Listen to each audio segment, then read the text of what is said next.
उस 10 सालों के अंदर। लेकिन बहुत से अदारे जो उस वक्त लिस्ट थे आज भी लिस्ट पे हैं, और जो लोग जो है जो डेड बॉडी से या उन मुर्दा अदारों से उनका गोश्त जो है नोच रहे हैं उनकी हड्डियों से, वो लगे हुए हैं। वो या स्टे ले आएंगे या अदलिया के पास चले जाएंगे। They won't let you privatise those institutions, the sick institutions जो एसओईज है हमारी, they won't let you do that. मैंने आपको बताया है कि आपके रेवेन्यू में कितनी बड़ी लीकेज है। मैं कोई और लफ्ज नहीं इस्तेमाल करना चाहता कि 2000 अरब रुपए से ज्यादा तो केसेस पड़े हुए हैं अदालतों के अंदर, और ये मैंने आपके सामने 4-5 हजार अरब रुपए के जो है जो डाका पड़ रहा है, जो लोग टैक्स नहीं देते। आप चले जाए कोसार मार्केट, वहां पे दुकानें चेक करें, वो पाकिस्तान के गरीबों के लिए तो मैं भी वहां पे शॉपिंग करता हूं, पाकिस्तान के गरीबों के लिए तो वहां पे कोई चीज नहीं पड़ी हुई। आप चले जाएं ये बड़े बड़े डिपार्टमेंटल स्टोर, वहां पे पाकिस्तान की, और उन पे कोई टैक्स नहीं है।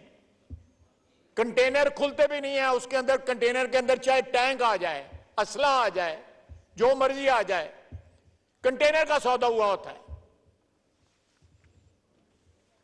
आप एक मुल्क में जहां पे आप जो है प्राइवेटाइजेशन करके अदारों को बंद करके, अगर को चल नहीं सकते, बिक नहीं सकते, बंद करके 2-3 हजार अरब रुपया साल का बचा सकते हैं। स्टील मिल जब प्राइवेटाइज हो रही थी तो 2-3 अरब रुपए की करप्शन का इल्जाम था, और प्राइवेटाइजेशन जो है अनल कर दी गई, उसको मनसूख कर दिया गया, उसकी तनसीख कर दी गई। और उसके बाद क्या हुआ? आपने 250-300 अरब रुपया जो है तनख्वाहों में दे दिया उसको मेंटेन करने के लिए। ये क्या कौम है हम? अदलिया का फैसला था।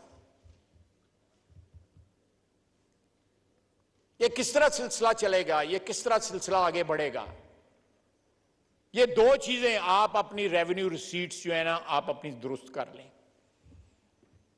चले मैं 3-4 हजार अरब कह रहा हूं, 1.5-2 हजार अरब रुपया रिकवर कर लें, 1.5-2 हजार अरब रुपया चलें।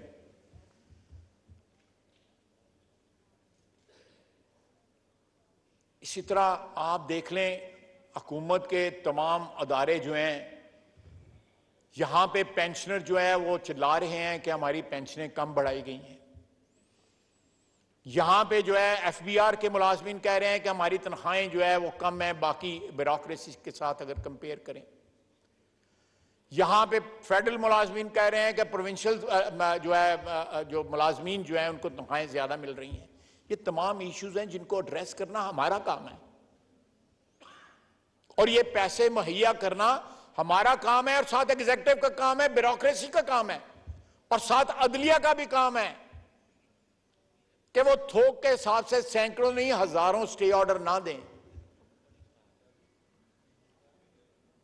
ये कनाइवेंस जो है अदलिया की, ब्यूरोक्रेसी की और इनएक्शन ऑन आवर पार्ट, ये तीनों चारों चीजों ने मिलकर जो है इस मुल्क को जो है फाइनेंशियली जो है बिल्कुल जैम कर दिया, फ्रीज कर दिया।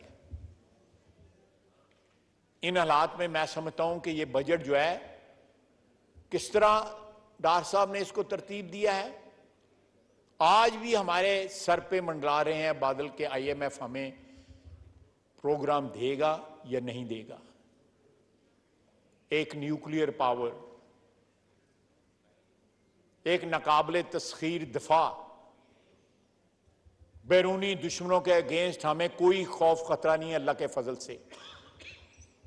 लेकिन जो अंदरूनी हालात हैं हमारे इकोनॉमी के, फाइनेंशियल हमारे जो हालात हैं, वो सबसे बड़ा खतरा है हमारा, सबसे बड़ा खतरा है। हमें कोई बाहर के दुश्मन से, हमारे सरहदों पे जो हमारे अफवाज खड़ी हैं वो, और हमारी फिजाओं के जो, हमारे पानियों की जो डिफेंड कर रहे हैं वो डिफेंड कर सकते हैं, और उन्होंने किया है। लेकिन ये इकोनॉमी को जो अंदर जो हम दुश्मनी जो है अपने मुल्क के साथ कर रहे हैं, जिनमें तमाम तर अदारे शामिल हैं, तमाम तर, कोई ज्यादा कोई कम, और उसका ब्रंट जो है वो हम ले रहे हैं, हम सियासतदान ले रहे हैं। क्या किसी ने पूछा है? मैंने यहां ही इसी फ्लोर में कहा था, चीफ मिनिस्टर जो थे पिछली गवर्नमेंट के पंजाब के, उनका जो प्रिंसिपल सेक्रेटरी थे, वो अरबों रुपए लेके लंदन चले गए हुए हैं। किसी ने पूछा? यहां पे कोई सियासतदान जो है छोटा मोटा हाथ मार दे खुदा न खास्ता, उसके इश्तिहार लग जाते हैं, उसके गिरेबान के ऊपर इलेक्शन पे लोगों के हाथ पड़ते हैं, और लोगों को कहा जाता है कि पता नहीं हम कितनी तनख्वाह लेते हैं, कितनी हमें फैसिलिटी लेते हैं। यहां तो रिटायरमेंट के बाद 90% पेंशन मिलती है, 90% पेंशन मिलती है उसके बाद, रिटायरमेंट के बाद जो सैलरी जो होती है उसकी 90%, और 4-5 जो है। Order in the house please. Rana साहब, order in the house please.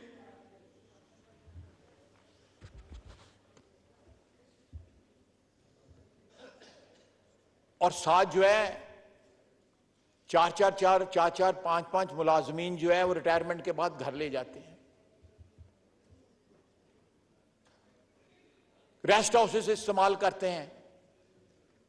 हम खुदा न खास्ता एमएनए न रहे, हमें पार्लियामेंट लॉजेस में ना कोई घुसने दे। इफेक्ट है,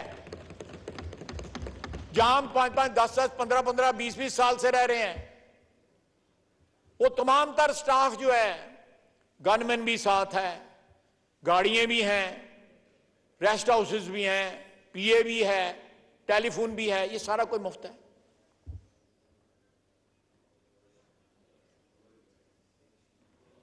इस तरह तो दामाद भी नहीं रखे जाते जिस तरह ये हमारे ये लोग हैं ना।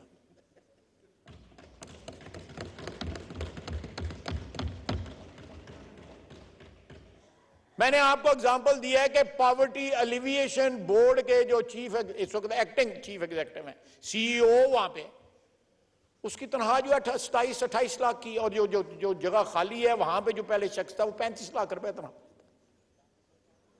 ये गुर्बत मुकाने वाली ऑर्गेनाइजेशन है, गुर्बत मुकाने वाली ऑर्गेनाइजेशन है। नूर आलम बुलाओ ना यार उसको, खुदा का वास्ता बुलाओ उसको।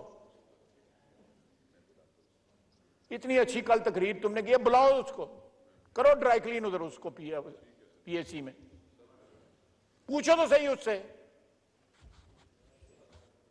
हमारे पास आर्म्स हैं, ये आर्म्स हैं हमारे जो अकाउंटेबिलिटी कर सकते हैं। पीएसी है, हमारी स्टैंडिंग कमेटीज हैं। क्या हम उनको पूरी तरह उनको ऑपरेट कर रहे हैं?